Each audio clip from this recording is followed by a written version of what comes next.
You know, the Christmas season is referred to by many people as the most wonderful time of the year. What with the kids jingle-belling and everyone telling you, be of good cheer. It's the most wonderful time of the year, isn't it? We sing that, don't we? But we understand that that's because, it's because of what the season represents to many people. The holidays are truly joyful events for most people. But before the holiday season kicks off, Thanksgiving to Christmas, before that kicks off, there is another holiday. There is a holiday that for many of those same people who see Christmas or the holiday season as the most wonderful time of the year, they see this time of the year as something a little bit different. They see it as the most confusing time of the year. On the one hand, you have the innocent fun of costumes and colors and trick-or-treating and candy and so on and so forth. But on the other hand, you have the darker side of worshiping pagan gods and origins of this holiday and so forth. So we're in a tough spot. Do we participate? Do we accommodate? Or do we flat out and vigorously condemn this holiday? When I first began preparing this lesson, I went to that fountain of truth, the internet.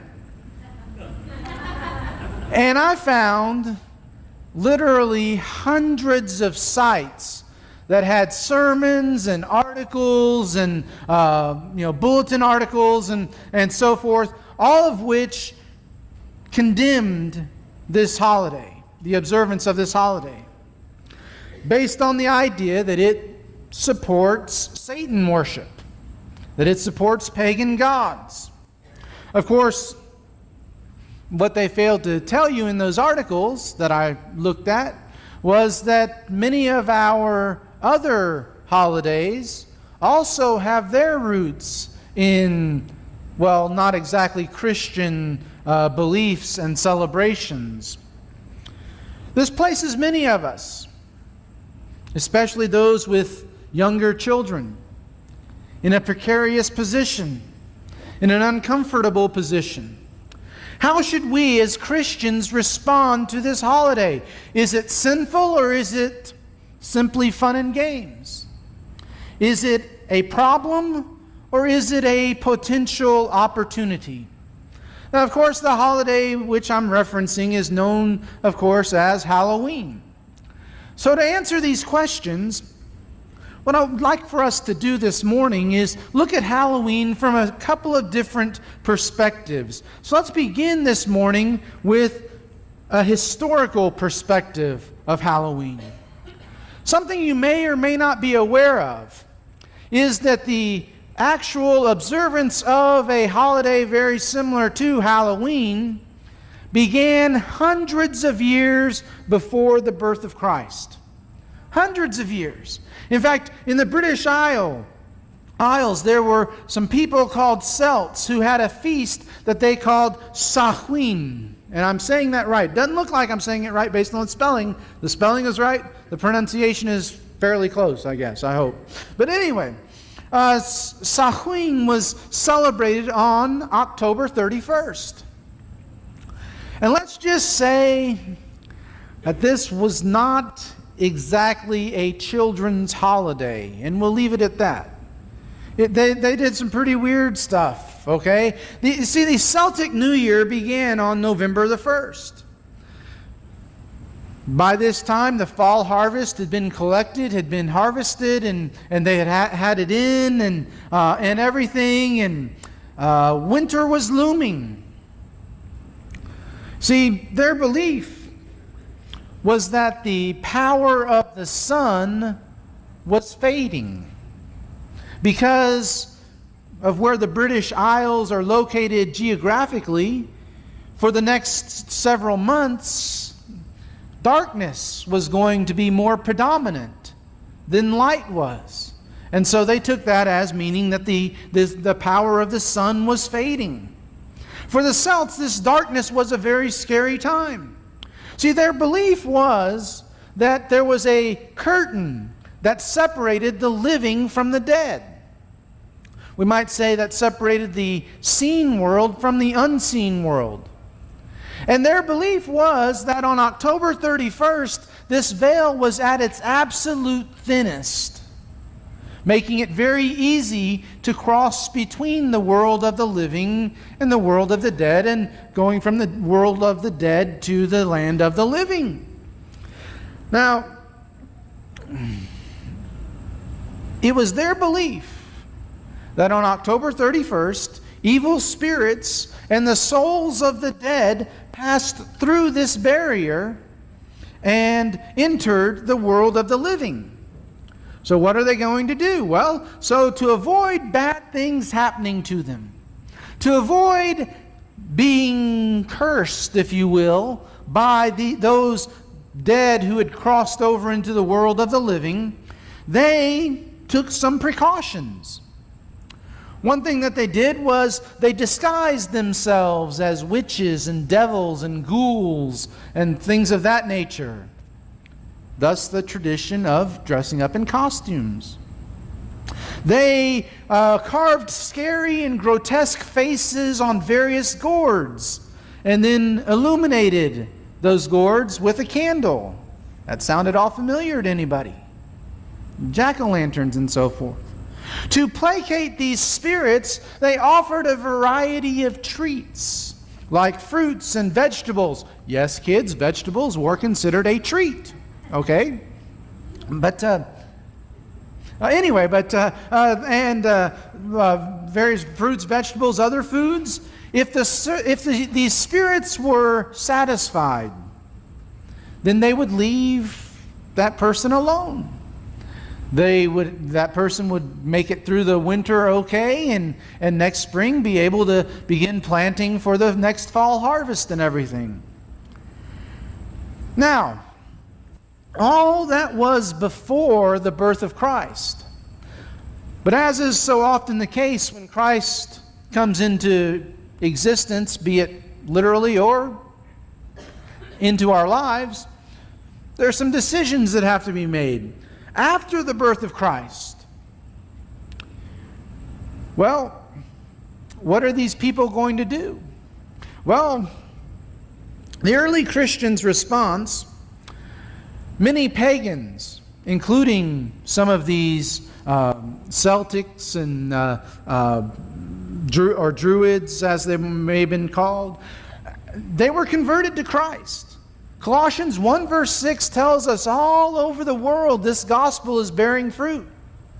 So that would include the British Isles. And so what are they going to do? They're converted to Christ, but even after their conversion, they maintained some of their superstitions. They were still very superstitious. Many brought their old superstitions with them into the church. And so their response was, yes, they had come to know Christ, but there was still a lot of their past life that they were carrying with them. Well, the church's response, and this actually is the post-apostolic period, that is, after the time when the apostles had passed away, so the apostles couldn't be consulted, and all this was a couple of hundred years after the apostles. So the early church's response was, well, they designated November 1st as what they called All Saints' Day. And rather than fear the onslaught of the wicked dead and that had been condemned that year, on All Saints' Day they celebrated the lives of saints or of martyrs who had died that year. On October the 31st, they had a Mass. That Mass was called All Hallow Mass. And October 31st became known as All Hallows Eve. Halloween literally means holy evening, just so that you know. Thus, All Hallows Eve was an attempt to overwhelm the tradition of ghosts and ghouls and goblins and all of those bad things with the truth of the gospel, that we don't have to fear things of that nature. Now, with this historical perspective in mind, let's get a biblical perspective of Halloween. All right, what I want us to do right now is read all of the passages in the Bible that mention Halloween. That ought to do. Halloween is not mentioned anywhere in the Bible. So how are we going to get a biblical perspective of something that's not mentioned in the Bible? Well, let's look at this scripture, Romans 14, verses 1 through 8. If you would open up your Bibles there. Romans 14, verses 1 through 8. I believe in this passage there are a couple of issues relevant to Halloween, really to any holiday or any other what we might call a disputable issue. Let's read Romans 14, verses 1 through 8. Accept him whose faith is weak without passing judgment on disputable matters. One man's faith allows him to eat everything, but another man whose faith is weak eats only vegetables. The man who eats everything must not look down on him who does not, and the man who does not eat everything must not condemn the one who does, for God has accepted him. Who are you to judge someone else's servant? To his own master he stands or falls, and he will stand, for the Lord is able to make him stand. One man considers one day more sacred than another. Another man considers every day alike. Each one should be fully convinced in his own mind. He who regards one day as special does so to the Lord. He who eats meat eats to the Lord, for he has given thanks to God, and he who abstains does so to the Lord and gives thanks to God. For none of us lives to himself alone, and none of us dies to himself alone. If we live to the Lord. If we die to the Lord. So whether we live or die, we belong to the Lord. Now, what are those two issues brought up here in Romans 14 that could be applicable to Halloween? Well, one is meat sacrificed to pagan gods. See, some new Christians in the Roman world, the Roman Empire, some new Christians brought their old superstition or pagan beliefs with them. So it wasn't just the thing with the Celts, okay? It was these people in Rome and in Greece as well. See, even though they had obeyed the gospel, some of them still maybe held on to a little bit of that Greek and Roman mythology stuff that they had been probably raised with. And they still held a little bit to those Greek and Roman gods. And so when they would go into the marketplace and they would see meat being sacrificed to those Greek and Roman mythologies, they would see consuming that meat as worship of those false deities. And as a result of that, they had decided that they were not going to eat meat at all, because they didn't want to be guilty of worshiping those idols that had been set up. Well, some other older, perhaps more mature Christians had grown in their faith and matured in their faith, and they knew that those idols were nothing. that Greek and Roman mythology was nothing. It's myths, fairy tales, and fables. And so they had no problem eating the meat sacrificed to those gods, because to them it was just cooked meat. It didn't matter. So that's one area that we see that can be applied here. Another is in the celebration of holy days, special days, holidays, etc. Some new Christians who had been Jews wanted to continue to eat the Passover meal and participate in the other feast days of the Jews. Now, why would they want to do that? Well, maybe the rest of their family wasn't Christian, had not become Christians, and as a result, they still had their family gatherings and so forth, and maybe they wanted to go to those family gatherings. Maybe they just enjoyed it and they wanted to continue to celebrate it. Other Christians believed that every day was alike, that there was no need to celebrate these holidays or holy days anymore, unless God commanded us to do so. So as far as the two sides, opposite ends of the spectrum here, for meat sacrificed to pagan gods or for the celebration of holy days or holidays, Paul's instructions for each case, I believe, is found in Romans 15, verse 7. Because all of chapter 14 and then the first part of chapter 15 all deal with this issue. Look what he says in 15, verse 7. Accept one another, then, just as Christ accepted you in order to bring praise to God.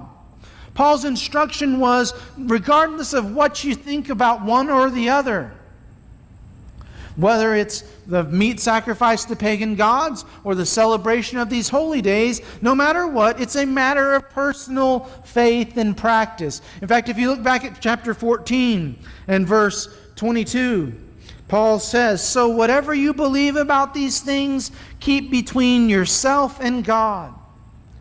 So it's a matter of personal faith and practice. What does that have to do with us? What does that have to do with Halloween? What is the application that we can make here? Well, Halloween is a holiday, or holy day as some call it, that was once dedicated to a pagan god. Now, some people understand that there is no such thing as ghosts and goblins, and that there is no such thing as these pagan gods, that they're just people or just figments of people's imagination. And so they have no problem participating in the modern celebration on October the 31st. Others believe that Halloween's dubious origins make it something which Christians should not be involved with. Once again, we have the two total opposite ends of the spectrum. Some people would fall into the middle of that.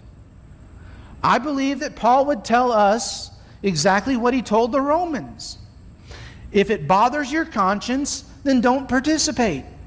But if you can celebrate Halloween in a way that honors and glorifies God, then go for it. Whatever you do, do it in a way that honors and glorifies God. Halloween's just a holiday, just like Christmas and Easter. Christmas and Easter are two holidays that many religious people have absolutely no problem whatsoever celebrating, and yet both Christmas and Easter had their origins in slightly less than Christian thought. And yet this doesn't prevent many Christians from celebrating these holidays, and Halloween is no different. I mean, just because it centers on witches and warlocks rather than a jolly fat guy who goes around giving gifts and generous woodland creatures, it doesn't matter. It doesn't change the application, doesn't put it in a different category, culturally speaking. Preachers are always urging Christians to use holidays like Christmas and Easter as opportunities for outreach. I would suggest the same thing for Halloween. So, understanding the historical and biblical perspective, let me share with you now a practical perspective of Halloween. In my opinion, and this is my opinion, okay? I can't find it in here. You may have a different opinion. That's okay, you're wrong. I'm just kidding. Well, accept him whose faith is weak without passing judgment on disputable. I got to accept. No, I'm just kidding.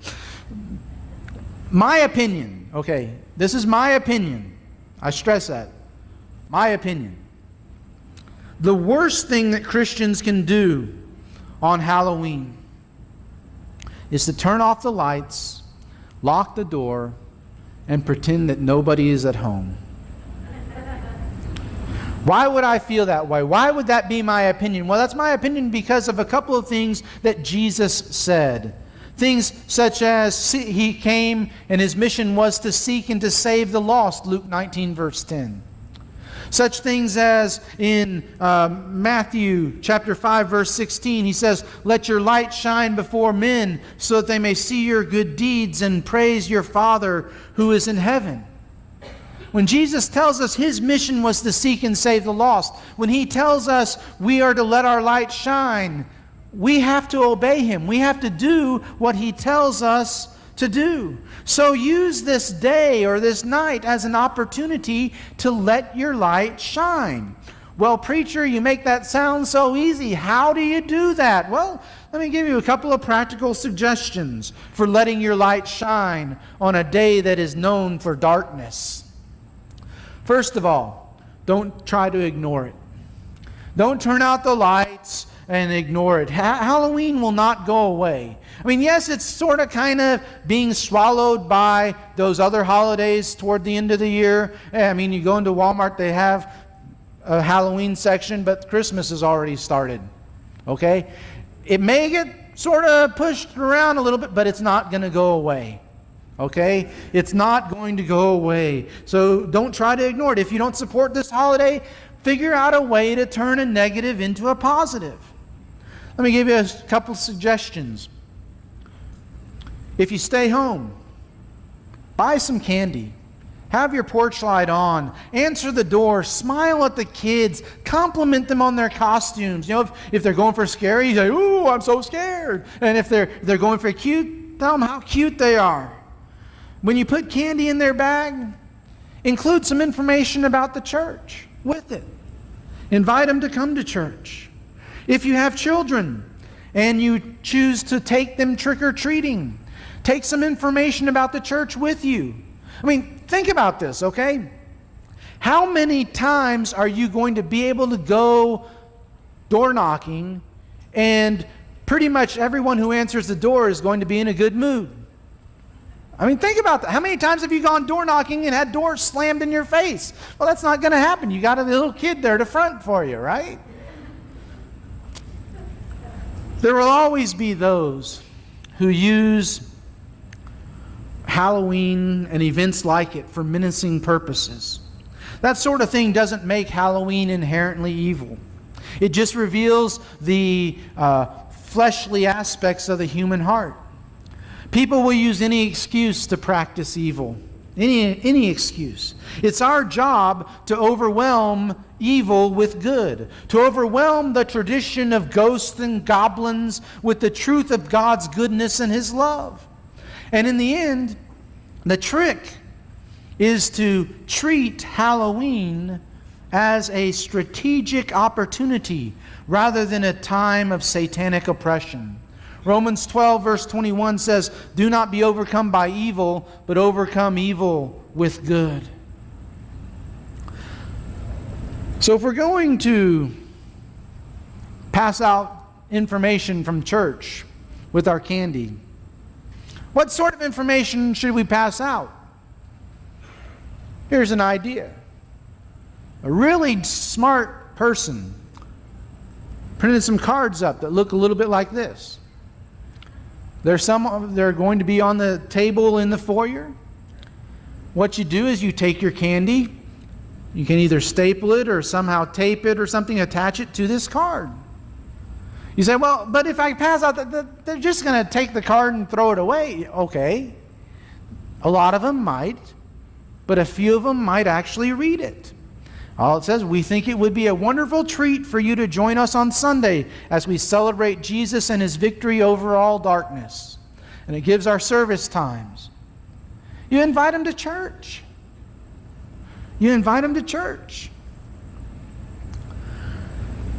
A lady named Lori Beth Jones tells in her book, Grow Something Besides Old, tells a story about one Halloween. She had majorly underestimated the number of trick-or-treaters that she was going to have that year. And she ran out of candy. And so she had this great idea that she would put, nickels, dimes, quarters in the kids' bags instead. And that was very good for her. She had a lot of change lying around the house, and so she was able to pass out the change to the kids. As the evening was beginning to wind down, one of the last trick-or-treaters that she had come to her door was a 5-year-old little girl dressed like a fairy princess. She looked so cute. And she knew that this was probably one of the last, if not the last, trick-or-treater she was going to have that night. And so she was so cute. She said, I got to do something special. And so she took 2 quarters, and put them in the little girl's bag. And as she did so, she said to the girl, I'm sorry, I've run out of candy, but if you take these 2 coins to the store tomorrow, you can turn them into some real candy. This 5-year-old little girl stepped back and got this look on her face, and in a way that only a 5-year-old little girl could say, she said, "Lady, this isn't a real magic wand."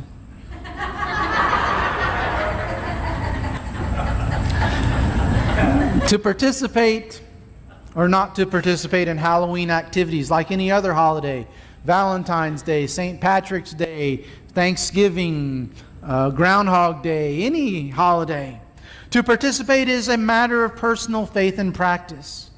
We know that Jesus died and rose again so that He might be the Lord of both the dead and the living, Romans 14 verse 9 tells us. I guess my question to you this morning is He your Lord? Are you living your life in such a way as to demonstrate that He is your Lord? If not, something needs to change, and it's not Him. We need to change. If there's something in your life that shouldn't be, you need to get it out. If there is not something in your life that should be, you need to get it in.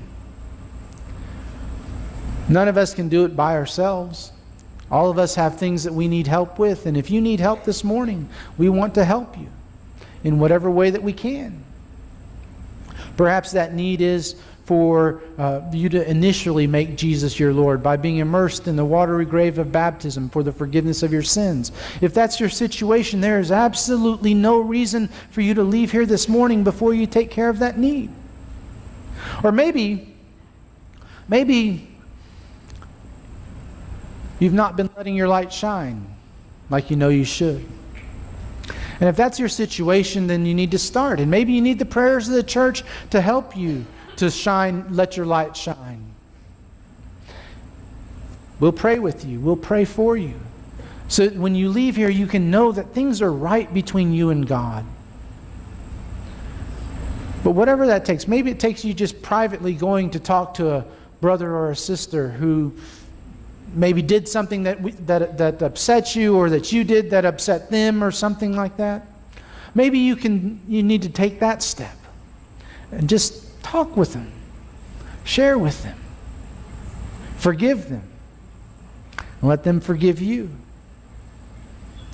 But whatever your need is, whatever it is that's keeping you from God, or that's standing between you and God, get rid of it this morning. And if we can help you to do that in a public way, through a public response, won't you come to the front now as we stand and sing together?